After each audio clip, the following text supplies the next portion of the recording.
Hi guys! So ito na po pala yung part 2 ng video na Then taru taru taru if you like it blink twice. So guys, mag-open po pala tayo dito ng pet egg. Tignan nyo lang guys, pipindutin na natin siya.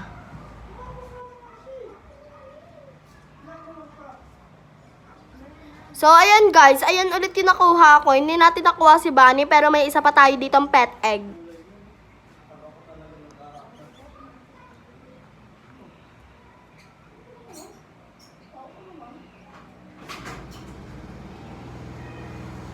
O-open naman natin tong isang pet egg.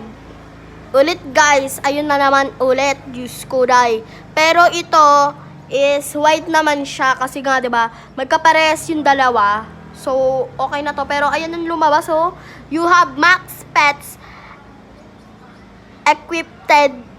Tatlo na sila. Tangin na talaga. So, ayan na naman. Nakuha na naman. At saka meron pa naman tayo dito ang extra pet egg. Kaya, ayan na lang ang